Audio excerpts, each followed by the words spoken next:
Okay, இப்போது remaining topics வந்து LCM HF இருக்குது. மோஸ்ட்டாக இந்த கான்செப்ட் தான் நம்ம நிறைய இடத்துல யூஸ் பண்ணுவோம். இந்த நம்பர் சிஸ்டமில் வரப்போ எல்சிஎம் ஹெச்எஃப் கான்செப்ட் வச்சு தான் நிறைய யூஸ் பண்ணுவோம். ஓகே, இதில் மெயினான கான்செப்ட் என்னென்னா, மோஸ்ட்டாக கொஷின்ஸ் வந்து இந்த லாஜிக் வச்சு செட் பண்ணுவாங்க. எப்படின்னா, இது வந்து டிஃபால்ட்டான ஃபார்முலா. ஒரு 2 நம்பர்னுடைய எல்சிஎம்மையும் ஒரு 2 நம்பர்னுடைய ஹெச்சிஎஃப்பையும் நம்ம மல்டிப்ளை பண்ணுறப்ப அந்த 2 நம்பரை மல்டிப்ளை பண்ணால் என்ன வேல்யூ கிடைக்குமோ அதுதான் கிடைக்கும். இந்த ரூல் நம்ம நிறைய இடத்துல அப்ளை பண்ணுவோம். இது நிறைய இடத்துல இப்போ ப்ரிலிம்ஸில் ஒரு கொஷின் சிம்பிளாக கேட்கணும் அப்படின்னா கண்டிப்பாக இந்த கான்செப்ட் வந்து யூஸ் பண்ணுவாங்க. எப்படின்னா, இப்போ எக்ஸாம்பிளுக்கு நம்மளே ஒரு 2 நம்பர் வச்சுப்போம். எக்ஸாம்பிளுக்கு 12ன்னு வச்சுப்போம், இன்னொரு நம்பர் வந்து 16 வச்சுப்போம். இது வந்து நம்பர் ஏ, இது வந்து நம்பர் பி. ஓகே, இப்போது என்ன சொன்ன ஃபார்முலா வந்து எல்சிஎம் வந்து 2த்துக்கு எடுக்கணும். ஓகே, ஃபஸ்ட்டு அதுக்கு முன்னாடி எல்சிஎம்னா என்னன்னு ஃபஸ்ட்டு பார்ப்போம்.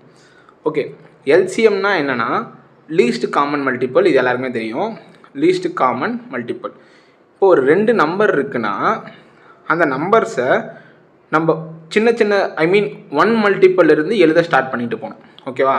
இப்போ 12 1s are 12, 12 2s are 24, 36, 48, 60 இந்த மாதிரி போயிட்டே இருக்கும். கரெக்டாக? அதுபோல் இந்த நம்பர்ஸ் நம்ம மல்டிபிள்ஸ் எழுத சொன்னால் 60, 120, 180 அப்படின்னு போயிட்டே இருக்கும். இது என்ன?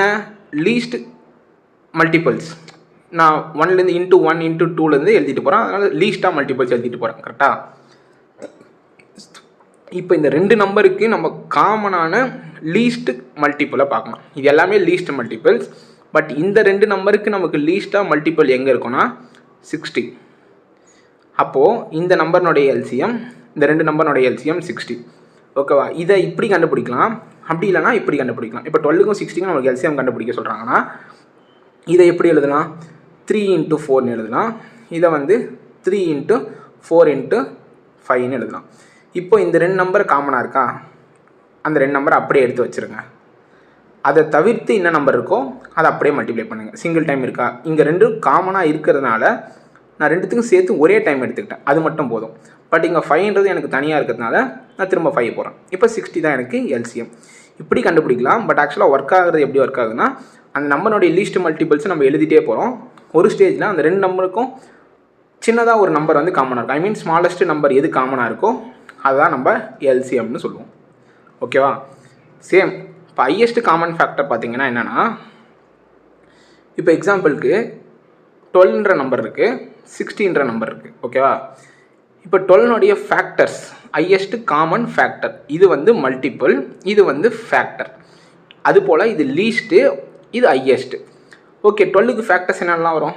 1ஆல் மல்டிப்ளை பண்ணலாம், 12ஆல் மல்டிப்ளை பண்ணலாம், 3ஆல் மல்டிப்ளை பண்ணலாம், 4, 6, 12.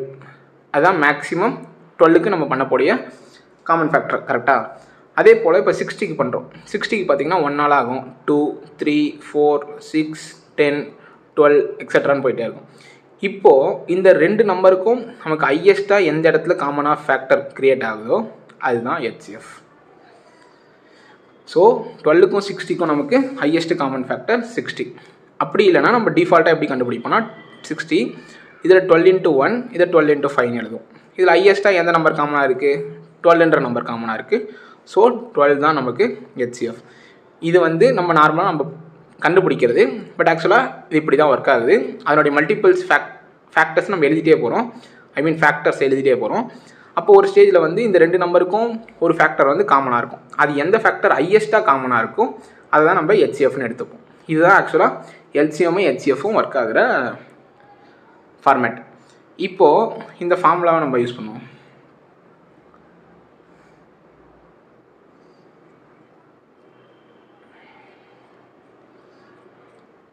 ஓகே, இப்போ வந்து என்ன சொன்னேன்? LCM of the 2 numbers into HCF of the 2 numbers is equal to product of the numbers. நமக்கு எல்சிஎம் என்ன தெரியும்? 12க்கும் 60க்கும் 12 60க்கும் நம்ம எப்படி எல்சிஎம் எடுக்கலாம்னு சொன்னேன்? 3 × 4, 3 × 4 × 5. இப்போ இந்த 2 நம்பர் காமனாக இருக்கிறதுனால அதை அப்படியே எடுத்துக்கலாம், ஒரு டைம் எடுத்துக்கலாம். ரிமைனிங் இருக்க நம்பர் 5. ஸோ 60 தான் நமக்கு எல்சிஎம். கரெக்டாக? ஓகே, ஹெச்சிஎஃப் எப்படி எடுக்கணும்னு சொன்னேன்? 12 × 1 எழுதலாம். 68 12 into 5 எழுதலாம். நம்மளால் மேக்ஸிமமாக எவ்வளோ நம்பர் வரைக்கும் காமனாக ரெண்டுத்துக்கும் வர வைக்க முடியுமோ அந்தளவுக்கு எழுதுறது பேர் தான் எல்சிஎம் ஹெச்சிஎஃப். ஸோ இந்த நம்பருடைய ரெண்டு நம்பருடைய ஹெச்சிஎஃப் வந்து நமக்கு 12 தான் வரும். ஏன்னா 12 தான் நமக்கு ஹையஸ்ட்டாக காமனாக இருக்குது. காமனாக இருக்கிறத மட்டும் எடுத்தால் ஹையஸ்ட் காமன் ஃபேக்டர். காமனாக இருக்கிறத எடுத்து எழுதிட்டு ரிமைனிங் இருக்க நம்பர்ஸ் அப்படியே மல்டிப்ளை பண்ணால் அது எல்சிஎம். ஓகே, இப்போ இந்த ரெண்டு நம்பர்னுடைய எல்சிஎம் வந்து 12. இப்போ இது ரெண்டுத்தையும் மல்டிப்ளை பண்ணால் நமக்கு என்ன ஆன்சர் கிடைக்கும்? 720. ஸோ இந்த ரெண்டு நம்பரை நீங்கள் அப்படியே மல்டிப்ளை பண்ணாலும் உங்களுக்கு 720 தான் கிடைக்கும். எல்சிஎம் ஹெச்சிஎஃப்பை மல்டிப்ளை பண்ணாலும் உங்களுக்கு 720 தான் கிடைக்கும். இப்போ இந்த நம்பர் சேமாக இருக்கிறதுனால உங்களுக்கு அப்படி தோணுது. இப்போ நார்மலாக வேறு என்ன சொல்லலாம்? 8 12. இப்போ இந்த ரெண்டு நம்பருக்கும் எல்சிஎம் ஹெச்சிஎஃப் எடுக்கும். ரெண்டு நம்பருக்கும் எல்சிஎம் எடுத்திங்கன்னா 24 கரெக்டாக. எல்சிஎம் வந்து 24. ஹெச்சிஎஃப்னா என்ன சொன்னேன்? 4 into 2ன்னு எழுதலாமா? இதை 4 into 3ன்னு எழுதலாம். இது ரெண்டுத்துல என்ன காமனாக இருக்குது? ஹையஸ்ட்டாக 4 வந்து காமனாக இருக்குது. ஸோ ஹெச்சிஎஃப் வந்து 4. இப்போ எல்சிஎம் ஹெச்சிஎஃப்ஐயும் மல்டிப்ளை பண்ணுங்கள், 96ன்னு வரும்.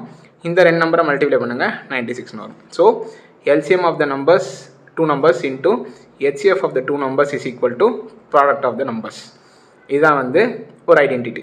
இந்த ஐடென்டிட்டி வந்து நம்ம நிறைய இடத்துல யூஸ் பண்ணுவோம். எப்படின்னா கொஷின் எப்படி கேட்பாங்கன்னா, if LCM of 2 numbers is 60 and the HCF of the 2 numbers is 12, then find and the one of the numbers is 12, then find the another number அப்படின்னு கேட்பாங்க. இப்போ நமக்கு இந்த ஐடென்டிட்டி தெரிஞ்சுன்னா நம்ம டேரெக்டாக இந்த ஃபார்முலா மாதிரி சப்ஸ்டியூட் பண்ணிக்கலாம். அதனுடைய எல்சிஎம் 60 இன்ட்டு அதனுடைய HCF 12 equal to one of the number 12னா இன்னொரு நம்பரை நம்ம மல்டிப்ளை பண்ணியிருந்தா தான் equal to LCM into HCF. So இது கேன்சல் ஆயிடுச்சுன்னா ஸோ அந்த நம்பர் அனதர் நம்பர் வந்து 60 இருக்கும். இந்த மாதிரி கொஷின்ஸ் வந்து சில டைம்ஸ் வந்து கேட்பாங்க ஃபிலிம்ஸ் லெவலில் இருக்கப்போ. ஓகே, இது வந்து பேசிக்கு. அடுத்து எல்சிஎம் ஹெச்சிஎஃப்ல ஒரு சில ஃபார்முலாஸ் இருக்குது, அது மட்டும் சொல்கிறேன். ஓகே, இப்போ நான் என்ன சொன்னேன்? ஃபஸ்ட்டு ஃபார்முலா இது மட்டும் தனியாக எழுதுகிறேன். LCM of 2 numbers into HCF of 2 numbers is equal to product of the 2 numbers. இது வந்து ஃபஸ்ட்டு ஐடென்டிட்டி. செகண்ட் என்னென்னா, LCM of co-prime numbers is equal to product of numbers. இப்போது நான் நேற்றே ஆல்ரெடி அந்த வீடியோவில் எக்ஸ்பிளைன் பண்ணேன். co-prime நம்பர்னால் அதனுடைய ஹையஸ்ட் காமன் ஃபேக்டர்ஸ் வந்து 1 இருக்கும். இதை 2 into 1 தான் எழுத முடியும், இது 3 into 1 எழுத முடியும். co-primeனுடைய டெஃபினிஷன் என்னென்னா, அதனுடைய ஹையஸ்ட் காமன் ஃபேக்டர் அந்த 2 நம்பர்னுடைய ஹையஸ்ட் காமன் ஃபேக்டர் 1 இருக்கும். அப்படி இருந்தால் மட்டும்தான் அது co-prime நம்பர்ஸ். இப்போ எக்ஸாம்பிளுக்கு 3 4 இது ரெண்டும் கோப்ரைம் நம்பர்ஸ். ஸோ இந்த ரெண்டு நம்பருக்கு நம்மளுக்கு எல்சிஎம் எடுக்க சொன்னாங்கன்னா யோசிக்காமல் என்ன பண்ணால் அந்த ரெண்டு நம்பரை அப்படியே மல்டிப்ளை பண்ணால் இதுதான் எல்சிஎம். ப்ராடக்ட்டும் அதுதான், எல்சிஎம்மும் அதுதான். இப்போ 7க்கும் 11க்கும் எல்சிஎம் எடுக்க சொல்கிறாங்க. 7க்கும் 11க்கும் நமக்கு கோப்ரைம் வந்து ரெண்டு கோப்ரைம் நம்பர்ஸ், அதனுடைய ஹெச்சிஎஃப் வந்து 1 கரெக்டாக. ஸோ இதனுடைய எல்சிஎம் என்னவாக இருக்குன்னா நமக்கு அதனுடைய மல்டிப்புளாக இருக்கும். இந்த மாதிரி ஒரு ஐடென்டிட்டி இருக்குது. எல்சிஎம் ஆஃப் கோப்ரைம் நம்பர்ஸ்னு இது நம்ம நார்மலாக டே டு லைஃப்பில் யூஸ் பண்ணுவோம். பட் இது வந்து நம்ம ஒரு ஐடென்டிட்டியாக சொல்லணும், ஐ மீன் ஒரு ஃபார்முலா மாதிரி சொல்லணும்னா, ஒரு ரெண்டு நம்பர்ஸ் வந்து கோப்ரைம் அப்படி இருக்குன்னா கண்டிப்பாக அதனுடைய எல்சிஎம் வந்து அதனுடைய மல்டிப்புளாக தான் இருக்கும் அப்படின்றது வந்து நமக்கு ஒரு ரூல் மாதிரி. ஓகே, இப்போது LCM HCM HCF of fractions.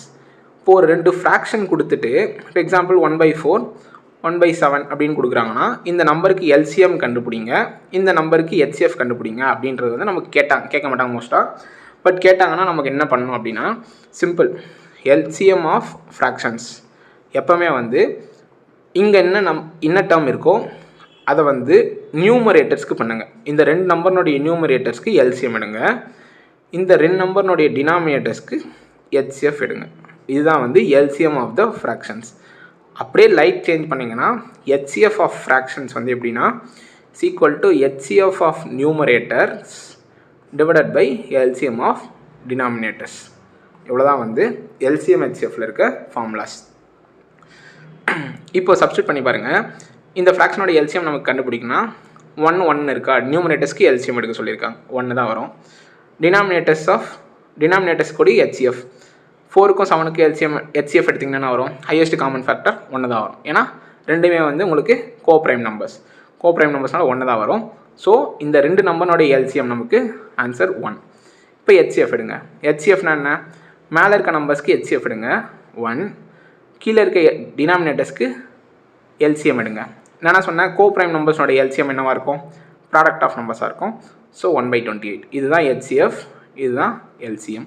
இந்த மாதிரி ஃப்ராக்ஷன் கொடுத்தாங்கன்னா LCM ஆஃப் ஃப்ராக்ஷன்னா LCM of numerators divided by HCF of denominators. அதே HCF கண்டுபிடிக்க சொன்னாங்கன்னா HCF of numerators divided by LCM of denominators. இது மட்டும் ஃபார்முலா ஞாபகம் வச்சுங்க. நெக்ஸ்ட்டு இப்போ இன்னொன்று நம்ம வந்து ஒரே சிம்பிளான மட்டும் சொல்லிடுறேன். இப்போ எப்போவுமே வந்து கன்சிக்யூட்டிவ் ஆட் நம்பர்ஸ் அப்படின்னு இருக்குன்னு வச்சுக்கோ. இப்போ எக்ஸாம்பிள் 1, 3, 5, 7, 9 எப்போவுமே ஒரு 2 கன்சிக்யூட்டிவ் நம்பர்னுடைய HCF 1ஆக தான் இருக்கும். இது வந்து ரூல். எப்போவுமே 2 கன்சிக்யூட்டிவ் ஈவன் நம்பர்ஸ்னுடைய HCF உங்களுக்கு 2ஆக தான் இருக்கும். இதுவும் காமனான ஐடென்டிட்டி. இது ரெண்டுத்தை மட்டும் ஞாபகம் வச்சுங்க. LCM of consecutive odd numbers, கன்சிக்யூட்டிவ்ன்ற வேர்ட் மென்ஷன் பண்ணியிருக்கேன். இப்போ எக்ஸாம்பிள் நம்ம ஃபர்ஸ்ட் என்ன பண்ணுவோம்னா 3, 9 ரெண்டுமே ஆட் நம்பர் தானே, அப்போ அதனுடைய HCF 1ஆன்னு கேட்கக்கூடாது. கன்சிக்யூட்டிவ் ஆட் நம்பர்ஸ் இருந்துச்சுன்னா அதனுடைய HCF 1, கன்சிக்யூட்டிவ் ஈவன் நம்பர்ஸ்னால் அதனுடைய HCF 2. அந்த இடத்துல வந்து நம்ம சால்வ் பண்ணணும் அப்படின்ற அவசியம் இல்லை. டேரெக்டாக இது வந்து LCM HCFன்னு சொல்லிட்டு போயிடலாம். ஓகே, நெக்ஸ்ட்டு வந்து அரித்மெட்டிக் ப்ராக்ரஷன், ஜியாமெட்ரிக் ப்ராக்ரஷன். இதில் நம்ம ஒரு சில பேசிக்ஸ்லாம் தெரிஞ்சுக்கணும். ஒரு சில இடத்துல இந்த டைம் அண்ட் ஒர்க் அந்த மாதிரி கொஷின்ஸ்லாம் யூஸ் ஆகும். எந்த மாதிரி கொஷின்ஸ்னால், இப்போது ஒரு சில இடத்துல சொல்லுவாங்க ஒரு ஒர்க்கை வந்து இத்தனை ஒர்க்கர்ஸ் வந்து இத்தனை டேஸில் முடிக்கிறாங்க அப்படின்னா, ஃபஸ்ட்டு டே ஸ்டார்ட் பண்ணுறப்போ ஒரு ஒர்க்கர் மட்டும் ஸ்டார்ட் பண்ணாங்க, செகண்ட் டேயில் இன்னொரு ஒர்க்கர் ஆட் ஆனாங்க, தேர்ட் டேயில் இன்னொரு ஒர்க்கர் ஆட் ஆனாங்க, அதுமாதிரி ஆட் ஆகிட்டே போவாங்க. இப்படி பண்ணால் அந்த ஒர்க்கை எத்தனை நாளில் முடிப்பாங்க அப்படின்னு கேட்குறப்ப நம்ம ஆட் பண்ணி போடுவோம். பட் இன்கேஸ் நமக்கு அந்த இடத்துல வந்து அரித்மெட்டிக் ப்ராக்ரஷன் தெரிஞ்சிருந்துச்சுன்னா, ஏன்னா காமன் டிஃபரன்ஸ் ஒன்றா தான் இருக்கும், கரெக்டுங்களா? ஏன்னா ஃபஸ்ட் டே வந்து ஒரு ஒர்க்கர் ஒர்க் பண்ணியிருப்பாங்க, ரெண்டாவது நாள் இன்னொன்று ஆட் ஆயிருந்தால் 2, மூணாவது நாள் இன்னொன்று ஆட் ஆயிருந்தால் 3. அப்போ என்ன ஆகுது, ஒரு நாளுக்கும் டிஃப்ரென்ஸ் வந்து சேம், ஒன்றா இன்க்ரீஸ் ஆகிட்டே போகுது. ஸோ எப்போவுமே காமன் டிஃப்ரென்ஸ் சேமாக இருந்துச்சா நம்ம அதை என்ன சொல்லுவோம்னா அரித்மெட்டிக் ப்ராக்ரஷன் சொல்லுவோம். ஓகே, இன்னொன்று வந்து ரிமைண்டர் கோஷன்ட் தியரம். இந்த கொஷனை வச்சு நமக்கு IBPS POவில் ஃபஸ்ட்டு ஒரு 1 மார்க் கொஷனில் குவாட்ராட்டிக் ஈக்குவேஷன் வச்சு இந்த கான்செப்ட் கேட்டிருந்தாங்க. ஓகே, ஃபஸ்ட்டு சிம்பிளாக ஒன்றுமே இல்லை. இப்போ ஒரு நம்பர் இருக்குன்னு வச்சுப்போம், 12ன்னு இருக்குன்னு வச்சுப்போம், இது வந்து 5. இப்போ இதை டிவைட் பண்ணால் நான் வரும் 2ன்னு வரும், இங்கே 10ன்னு வரும், இங்கே 2ன்னு வரும். இது நமக்கு நம்பர்ஸாக கொடுக்குறப்போ நமக்கு என்ன தெரியுதுன்னா இதுதான் வரும் தெரியுது. பட் இதனுடைய பேர் மட்டும் நம்ம தெரிஞ்சுக்கணும். இது வந்து கோஷன்ட். மேலே நம்ம எந்த நம்பரால் டிவைட் ஆகுதோ அது வந்து கோஷன்ட். நம்ம எந்த நம்பரை வச்சு டிவைட் பண்ணுறோமோ அது டிவைசர். ரிமைண்டர் என்ன கிடைக்குதோ அது ரிமைண்டர். இப்போது இதை வந்து ஒரு ஈக்குவேஷனாக நம்ம எழுதணும்னா என்ன பண்ணோன்னா, இந்த நம்பர் வந்து டிவைடண்ட். எந்த நம்பரை நம்ம டிவைட் பண்ணுறோமோ அது dividend. So dividend is equal to divisor into quotient plus reminder.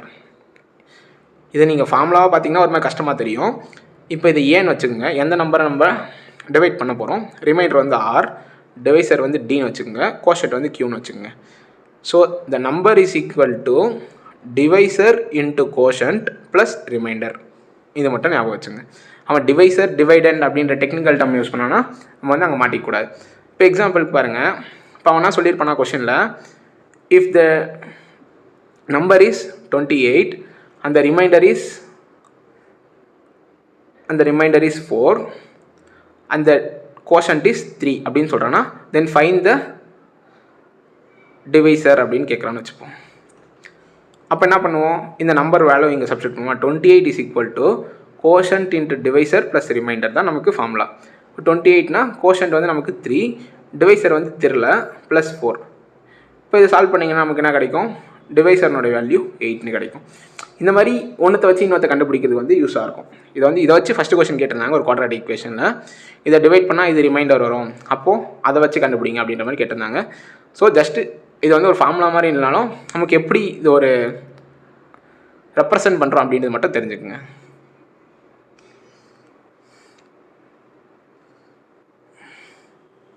Okay, next வந்து அரித்மெட்டிக் ப்ராக்ரஷன். ஆக்சுவலாக நான் அரித்மெட்டிக் ப்ராக்ரஷன் வந்து ஆல்ரெடி லைட்டாக சொன்னேன்னு நினைக்கிறேன். ஓகே, அரித்மெட்டிக் ப்ராக்ரஷனாக ஒன்றும் இல்லை. ஃபஸ்ட்டு டேர்ம் வந்து ஏன்னு எடுக்கிறோம்.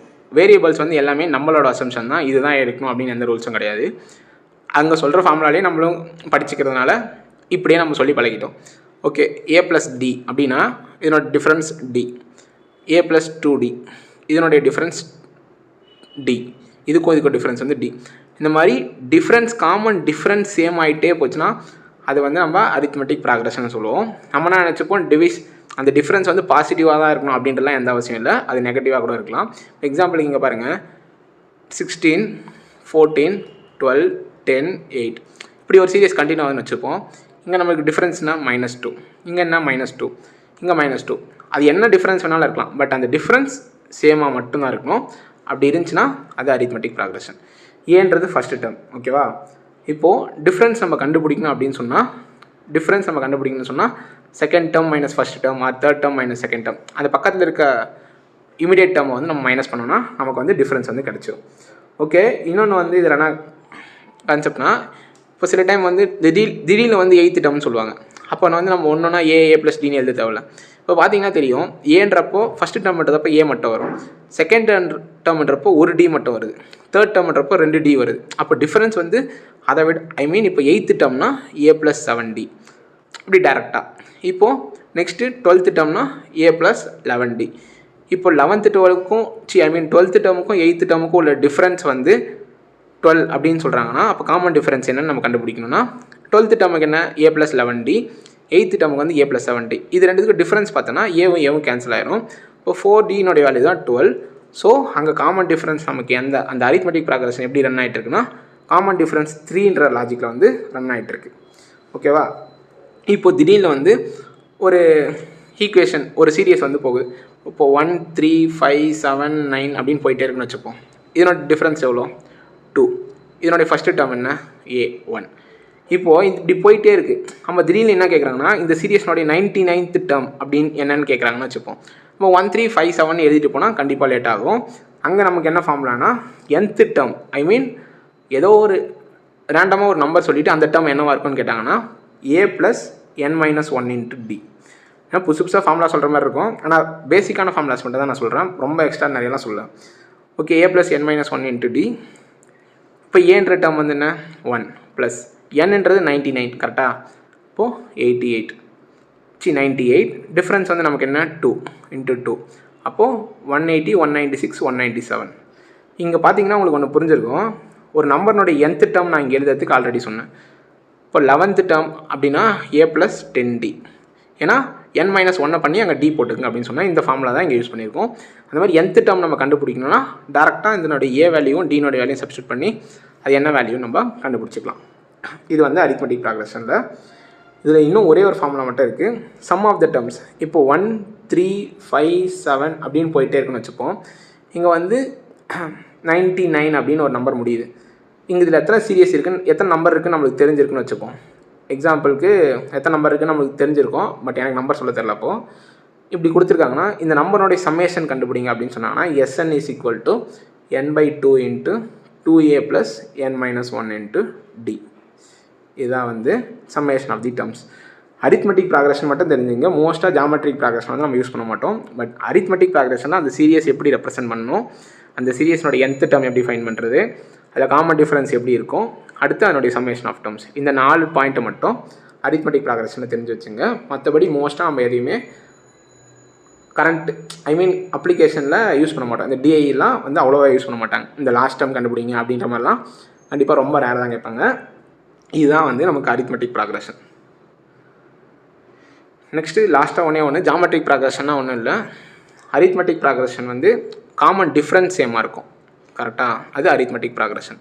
ஜாமெட்ரிக் ப்ராக்ரஷன்னா மல்டிபிள்ஸில் இருக்கும். இப்போ எக்ஸாம்பிள் 1 × 2 2, இது எதாவது மல்டிப்ளை பண்ணியிருக்கோம் 12, இது 2 × 2 மல்டிப்ளை பண்ணிங்கன்னா 4. ஸோ சேம் நம்பர் ஆஃப் மல்டிபிள்ஸில் போயிட்டு இருந்துச்சுன்னா அது geometric progression, same number of டிஃப்ரென்ஸில் போயிட்டு இருந்துச்சுன்னா அது அரித்மெட்டிக் ப்ராக்ரஷன். ஸோ இதை எப்படி ரெப்ரசென்ட் பண்ணலாம்னா, first term a, second term ar, third term ar². So இங்கே என்ன ஆகுதுன்னா, 6ன்ற நம்பரால் மல்டிப்ளை பண்ணுறோமா, இங்கே 6ஆல் மல்டிப்ளை பண்ணுறோம். ஸோ காமன் மல்டிபிள் வந்து 6 போயிட்டே இருக்கும். இதனுடைய காமன் ரேஷியோ என்னவாக இருக்குன்னா, ஃபஸ்ட்டு டேர்மையும் செகண்ட் டேர்மையும் difference, second term minus first term பண்ணால் நமக்கு என்ன கிடைக்கும்? டிஃப்ரென்ஸ் கிடைக்கும். இங்கே என்னென்னா, second term divided by first term பண்ணிங்கன்னா உங்களுக்கு 6 கிடைக்கும். அவ்வளோதான் வந்து இங்கே கான்செப்ட். எக்ஸாம்பிள் 4 / 2 பண்ணிங்கன்னா உங்களுக்கு 2 கிடைக்கும், 2 / 1 2 கிடைக்கும். அந்த மாதிரி அதனுடைய மல்டிபிள்ஸில் போயிட்டு இருந்துச்சுன்னா இது வந்து நம்ம வந்து ஜாமெட்ரிக் ப்ராக்ரஷன் சொல்லுவோம். இதனுடைய nth டேர்ம் எப்படி ரெப்ரசன்ட் பண்ணால் லாஸ்ட்டில் எப்படி சொன்னால் a + n - 1 × dன்னு சொன்னோன்னா இதில் a × r⁻n - 1. இப்போ என்னோட வேல்யூ நீங்கள் 2ன்னு சப்ஸ்டிட் பண்ணிங்கன்னா செகண்ட் டேர்ம் கிடைக்கும் ஏஆர்னு. 3ன்னு சப்ஸ்டிட் பண்ணிங்கன்னா AR² கிடைக்கும். இவ்வளோ தான் இதுக்கும் உள்ள ரிலேஷன். இது மட்டும் தெரிஞ்சுக்கோங்க. ஓகே, இப்போது இது ஒரு குவாட்ராட்டிக் ஈக்குவேஷன். இப்போது சில பேர்லாம் என்ன பண்ணியிருப்போம்னா இவ்வளோ க்ளோஸ் கொடுத்துருக்காங்க அப்படின்னு ஸ்டார்டிங்லேயே ஸ்கிப் பண்ணியிருப்போம். இது வந்து IBPS PO மெயின்ஸில் 2023 கேட்ட கொஸ்டின், 2 மார்க் கொஸ்டினில் கேட்ட கொஸ்டின். ஓகே, இப்போ ஃபஸ்ட்டு என்ன கொடுத்துருக்காங்கன்னா 2 குவாட்ராட்டிக் ஈக்குவேஷன் கொடுத்துருக்காங்க. ரெண்டுத்துலேயுமே வந்து மொத்தமே வேரியபிள் தான் இருக்குது. ஓகே, இதை வச்சு நம்ம ஒன்றும் பண்ண முடியாது. பட் கீழே நோட் கொடுத்துருக்காங்க. அதில் என்ன கொடுத்துருக்காங்கன்னா C is a single digit prime number greater than 2. நமக்கு என்னென்ன ப்ரைம் நம்பர்ஸ்லாம் இருக்குன்னு தெரியும். 3, 5, 7. இதுதான், இந்த 3 மட்டும்தான் சிங்கிள் டிஜிட் ப்ரைம் நம்பர்ஸ். கரெக்டாக? அப்போ சீனோட பாசிபிள் வேல்யூஸ் 3, 5, 7. இது 3 மட்டும்தான் வரும். ஓகே, இந்த பாயிண்ட் எழுதியாச்சு. D and B are 2 digit prime numbers less than 20. Dயும் Bயும் 2 digit prime numbers எங்கே ஸ்டார்ட் ஆகும்? 11, 13, 17, 19.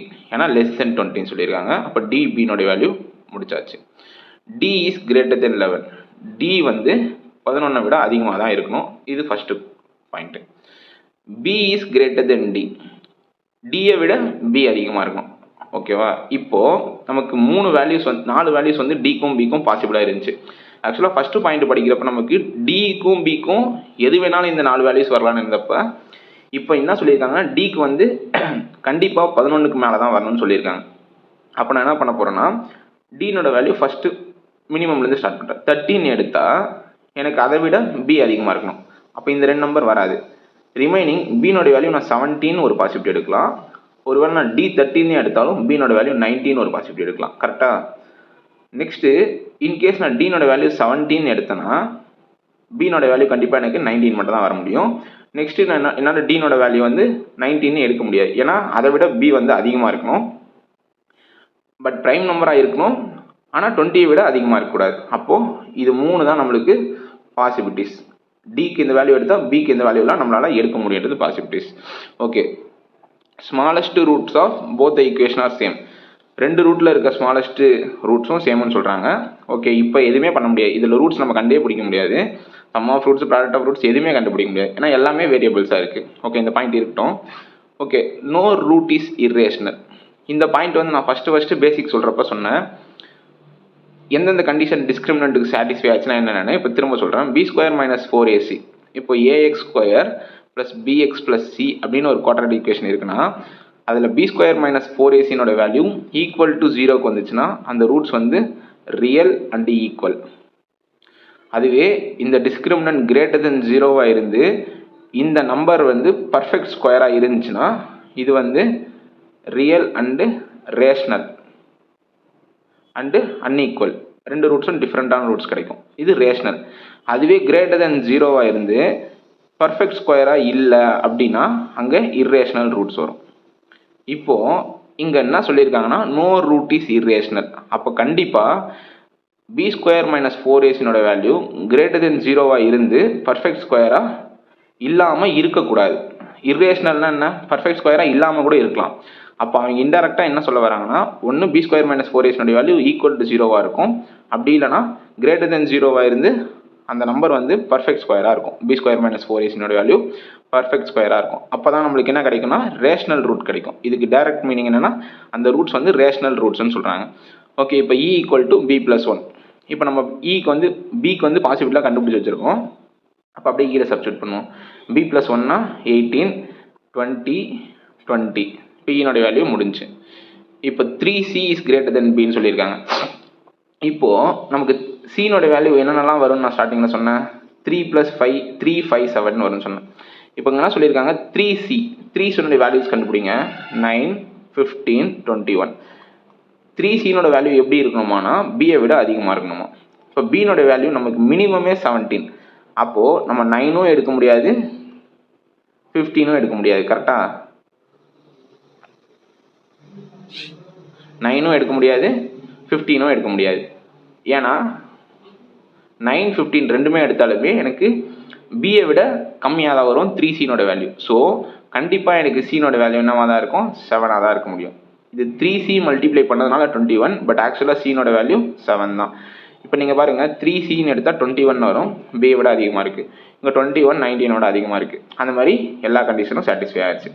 ஓகே, இப்போது நமக்கு 3 பாசிபிலிட்டியில் வந்து ஈக்குவேஷன் இருக்குது. இப்போது நீங்கள் இந்த ஈக்குவேஷன் பார்த்தீங்கன்னா இதில் இந்த ஈக்குவேஷனையும் இந்த ஈக்குவேஷனையும் கம்பேர் பண்ணுங்கள். இது வந்து ax² + bx + c. இந்த ஈக்குவேஷனை சொல்ல நான் டிஃபால்ட்டான குவாட்ராட்டிக் ஈக்குவேஷனை சொல்கிறேன். அப்போ ஏனோட வேல்யூ எனக்கு என்ன, d. பீனோட வேல்யூ எனக்கு என்ன, e. சீனோட வேல்யூ எனக்கு என்ன, c. இந்த ஈக்குவேஷனை கம்பேர் பண்ணி நான் இந்த வேல்யூஸ்லாம் எடுத்திருக்கேன். எதுக்காகனா b² - 4ac நான் சப்ஸ்டியூட் பண்ணி பார்க்க போகிறேன். இதில் எந்த 3 கண்டிஷனில் எனக்கு சாட்டிஸ்ஃபை ஆகுது அப்படின்னு நான் கண்டுபிடிச்சாதான் திரும்ப நான் குவாட்ராட்டிக் ஈக்குவேஷனை கண்டுபிடிக்க முடியும். இல்லைனா 3மே ஆன்சர் மாதிரி தான் தெரியும். இப்போ வாங்க, இப்போ b² ஃபஸ்ட்டு கண்டிஷன் போவோம். ஃபஸ்ட்டு என்ன, b² சப்ஸ்டியூட் பண்ணோமா, bனா என்ன, இந்த ஈக்குவேஷனை பார்க்குறப்ப bனா e தான், புரியுதுங்களா? இங்கே b சப்ஸ்டியூட் பண்ணி நம்ம பார்க்கக்கூடாது. இந்த ஈக்குவேஷனை கம்பேர் பண்ணுறப்ப இது என்ன ஃபார்மேட்டில் இருக்குது, ax² + bx + c ஃபார்மேட்டில் இருக்கா. அப்போ இதுதான் b. அப்போ bனோட வேல்யூ என்ன, ஈன்னு எடுத்துக்கணும். ஃபஸ்ட்டு பாசிபிலிட்டினா 18², அப்போது 324 வருமா. ஓகே, -4. ஏன்னா என்னது, d எவ்வளோ 13, c எவ்வளோ 7. இப்போ இதை மல்டிப்ளை பண்ணிங்கன்னா 91 × 4ன்னு வரும். இந்த நம்பரை விட இது அதிகமாக போகும். b² - 4ac வேல்யூ நெகட்டிவில் வரும். நெகட்டிவில் வந்தால் இமேஜினரி ரூட்ஸ்னு சொன்னேன், அப்போது இது தப்பு. ஓகே, இது வராது. Next condition same b² - 4ac substitute பண்ணுவோம். பிக்கு பதில் இங்கே என்ன இருக்குது, e இருக்குது. ஈனோட வேல்யூ என்ன 20. அப்போது 400 - 4. ஏனோட வேல்யூ என்ன, எதை சப்ஸ்டியூட் பண்ணோம், டீனோட வேல்யூ சப்ஸ்டியூட் பண்ணோம். டீனோட வேல்யூ 13 × சீனோட வேல்யூ 7. இப்போது 91 × 4 364. 400லேருந்து போச்சுன்னா இந்த நம்பர் 36ன்னு வரும். இது ஒரு பர்ஃபெக்ட் ஸ்கொயர். அப்போது இந்த நம்பர் சூட் ஆகலாம். நெக்ஸ்ட் நம்பர் செக் பண்ணுவோம். சேம் b² னா e² எடுத்துக்கணும். 400 - 4. ஏன்னா எதனோட வேல்யூ சப்ஸ்டியூட் பண்ணணும், டீனோட வேல்யூ சப்ஸ்டியூட் பண்ணணும். ஆக்சுவலாக நான் இந்த ஈக்குவேஷனை கம்பேர் பண்ணியிருக்கேன், இங்கே கன்ஃபியூஸ் ஆகக்கூடாது. அப்போ 4ac ஏனோட வேல்யூ பதிலாக சப்ஸ்டியூட் பண்ணணும், டி சப்ஸ்டியூட் பண்ணணும். டி சப்ஸ்டியூட் பண்ணால் 17 × சீனோட வேல்யூ 7. இப்போ சப்ஸ்டியூட் பண்ணிங்கன்னா 68 × 7 பண்ணிங்கன்னா ஆக்சுவலாக இதுவும் நெகட்டிவில் வரும். அப்போ இதுவும் இமேஜினரி ரூட்ஸ். அப்போ நமக்கு சூட் ஆகிற வேல்யூ என்ன, இந்த வேல்யூஸ் மட்டும்தான் எக்ஸாக்டான வேல்யூஸ். இப்போ இங்கே சப்ஸ்டியூட் பண்ணிங்கன்னா டீனோட வேல்யூ என்ன 13y² + 20y + 7 = 0. இதுதான் எக்ஸாக்டான குவாட்ராட்டிக் ஈக்குவேஷன் செகண்ட் ஈக்குவேஷனுக்கு. இப்போ ஃபர்ஸ்ட் ஈக்குவேஷனை கண்டுபிடிக்கிறது எப்படின்னு சொல்கிறேன்.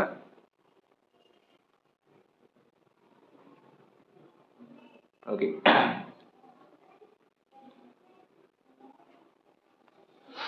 ஃபஸ்ட்டு இந்த ஈக்குவேஷனுடைய ரூட்ஸை கண்டுபிடிங்க. இப்போ 13y² + 20y + 7 = 0. மல்டிப்ளை பண்ணால் 13 × 7 வரணும், ஆட் பண்ணால் 20 வரணும். இது ரெண்டு இடத்துலையும் ப்ளஸ் இருக்குதுனால கண்டிப்பாக ரெண்டு ரூட்ஸும் மைனஸாக தான் வரும்.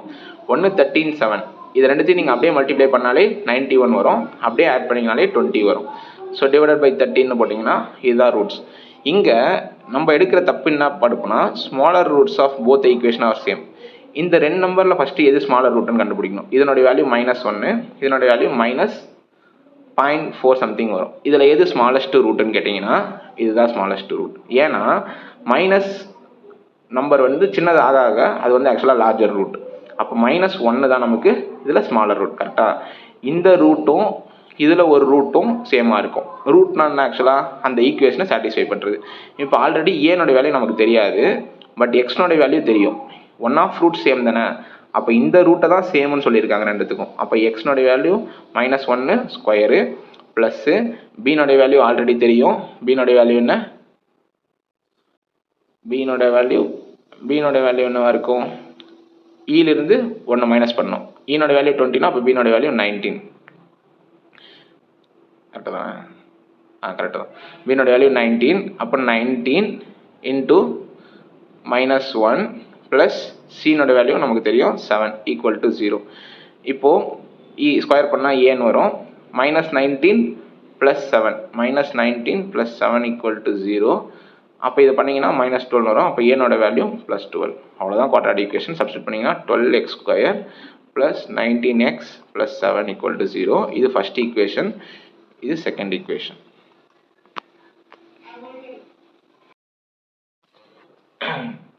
ஓகே, இப்போ வந்து இது வந்து ஒரு குவாட்ராட்டிக் ஈக்குவேஷன் ஃபார்மேட்டில் கொடுத்துருக்காங்க. இது ஆக்சுவலாக என்னென்னா √441n². இப்படி தான் இருக்குது. இங்கே n² வெளில இல்லை. ஓகே, இப்போ இதுக்கு ரூட் எடுத்தால் என்ன வரும்? 21n வரும். இப்போ first quadratic equation n² - 21n. இந்த -n இந்த பக்கம் வந்துச்சுன்னா +m = 0. இதுதான் நமக்கு குவாட்ராட்டிக் ஈக்குவேஷன். கரெக்டாக? ஓகே, இதை சால்வ் பண்ணிங்கன்னா r² - 5r - m - 24. இதை நீங்கள் உள்ளே சப்ஸ்டியூட் பண்ணாலும் ஓகே, சப்ஸ்டியூட் பண்ணாலும் வெளியே வச்சுட்டாலும் ஓகே. பட் இது வந்து நமக்கு கான்ஸ்டன்ட் வேல்யூ. இது வந்து கோஎஃபிஷியன்ட் ஆஃப் r, இது கோஎஃபிஷியன்ட் ஆஃப் x². = 0. இது வந்து ஃபர்ஸ்ட் ஈக்குவேஷன், இது second equation, or equation P, equation Q. Okay, first roots of equation P or A and B. இப்போ நான் ஃபர்ஸ்ட் வீடியோலேயே சொல்லியிருந்தேன், ரூட்ஸ்னா என்னன்னா இதில் சம் ஆஃப் ரூட்ஸ் எப்படி கண்டுபிடிக்கணும்? -b/a. இங்கே ஆல்ரெடி ஒரு மைனஸ் இருக்குது. கரெக்டா? அப்போது மைனஸ் ஆஃப் -21/a என்ன? x² ஆர் பவர் 2 இருக்க வேல்யூனுடைய கோஎஃபிஷியன்ட் தான் a. அப்போ டிவைடட் பை 1 வரும். அப்போ b-னோட value, I mean b/a sum of roots, -b/a sum of roots. அப்போது இங்கே நமக்கு என்ன ரூட்ஸ் கொடுத்துருக்காங்கன்னா a அண்ட் b கொடுத்துருக்காங்க. அப்போ a + b-னோட வேல்யூ 21. கரெக்டா? பட் ab-னோட வேல்யூ நம்மளால் ஃபைண்ட் பண்ண முடியாது. ab-னோட வேல்யூ என்ன? c/a. ab-னோட வேல்யூ m/1 தான் வரும். ஓகே, இப்போ நெக்ஸ்ட் என்னன்னா செகண்ட் ஈக்குவேஷனுடைய ரூட்ஸ் கொடுத்துருக்காங்க. என்னன்னா ஏன்றது ஒரு ரூட்டா, -a - 4 + bன்றது ஒரு ரூட்டு. எதனுடைய ரூட்டு? இந்த ஈக்குவேஷனுடைய ரூட்டு. இதுக்கு நீங்கள் சம் ஆஃப் ரூட்ஸ் கண்டுபிடிங்க. இது ஒரு ரூட்டு, இது ஒரு ரூட்டு. அப்போ இது ரெண்டுத்தையும் சம் பண்ணாதான் இந்த ரூட் வரும். கரெக்டா? அப்போ a - b, a வந்து கேன்சல் ஆயிரும். இப்போ b - 4 மட்டும் இருக்குமா? Equal to sum of roots எப்படி கண்டுபிடிப்போம்? -b/a. இங்கே ஆல்ரெடி மைனஸ் இருக்கிறதுனால +5 வரும். r²க்கு முன்னாடி எந்த நம்பரும் இல்லை, ஸோ 1. அப்போது b b - 4 = 5. இப்போ b-னோட வேல்யூ 9. இப்போ b-னோட வேல்யூ நீங்கள் சப்ஸ்டிட் பண்ணிங்கன்னா a-னோட வேல்யூ 12. ஓகேவா? இப்போது a-னோட வேல்யூ தெரிஞ்சு, b-னோட வேல்யூ தெரிஞ்சு, நமக்கு இங்கே m-ன்ற ஒரு வேரியபிளை கண்டுபிடிக்கணும்னா ab தான் நமக்கு இங்கே கண்டுபிடிச்சி வச்சுருக்கோம். ஏன்னா ப்ராடக்ட் ஆஃப் ரூட்ஸ் வந்து m/1 தான் வரும். இன்னொரு விஷயம் என்னென்னா இங்கே இங்கே கொடுக்குறாங்கன்னா ஆக்சுவலாக அதெல்லாம் சேம் வேல்யூஸை தான் மென்ஷன் பண்ணணும். நம்ம டிஃப்ரெண்ட்டாக கன்சிடர் பண்ணக்கூடாது. இந்த ஏ வேறு, இந்த ஏ வேறுன்னு கிடையாது, எல்லாமே சேம் தான். இப்போ ஏபியை மல்டிப்ளை பண்ணிங்கன்னா 108 வரும். அப்போ எம்னோட வேல்யூ 108. ஏன்னா ஏபியும் எம்மும் ஈக்குவல். இப்போ நீங்கள் அதை சப்ஸ்டிட் பண்ணி பாருங்கள். n² - 21n + 108 = 0. இப்போ இந்த ரூட்ஸ், இந்த ஈக்குவேஷனுடைய ரூட்ஸ் என்ன வரும்? 9, 12 வரும். கரெக்டாக? அப்போ இது ஏதோ ஒன்று ஏ, ஏதோ ஒன்று பி. ஓகே, இப்போ நெக்ஸ்ட் வந்து இந்த ஈக்குவேஷனை சப்ஸ்டிட் பண்ணுங்கள். r² - 5r, எம்னோட வேல்யூ என்ன? 108. அப்போ 108லேருந்து இதை போச்சுன்னா 84. அப்போது -84 = 0. இப்போ 12 7s வரும். 2 மைனஸ் இருக்கிறதுனால ப்ளஸ் இதுக்கு, மைனஸ் வந்து இதுக்கு. இப்போது இது ரெண்டுத்துக்கும் ஒரு ரூட் காமனாக இருக்குது. என்ன ரூட் காமனாக இருக்குது? ஏ காமனாக இருக்குது. கரெக்டாக? புரியுதுங்களா? இங்கேயும் ஏ காமனாக இருக்குது, இங்கேயும் ஏ காமனாக இருக்குது. அப்போ இங்கே வர 12ம் இங்கே வர 12ம் சேமாக இருக்கும். அப்போ கண்டிப்பாக ஏ தான் 12. அப்புறம் இங்கே b-னோட வேல்யூ 12 இருக்குது. இப்போ நீங்கள் ஏனோடைய வேல்யூவும் b-னோட வேல்யூ இங்கே சப்ஸ்டிட் பண்ணிங்கன்னா கண்டிப்பாக -7 தான் வரும். ஏனோட வேல்யூ 12. அப்போ -12. அடுத்து -4 ப்ளஸ் b-னோட வேல்யூ நமக்கு என்னென்னு தெரியும்? 9ன்னு தெரியும் ஸ்டார்டிங்லேயே. அப்போ நீங்கள் சப்ஸ்டிட் பண்ணிங்கன்னா 16 + 9 வேல்யூ -7 வரும். எல்லா இடத்துலையும் எல்லா ரூட்ஸும் சாட்டிஸ்ஃபை ஆகணும். அங்கே கொடுத்துருக்க வேரியபிள்ஸும் கரெக்டாக ஃபிக்ஸ் பண்ணணும். அவ்வளோதான் இந்த கொஷின். இப்போ எம்னோட வேல்யூ 108.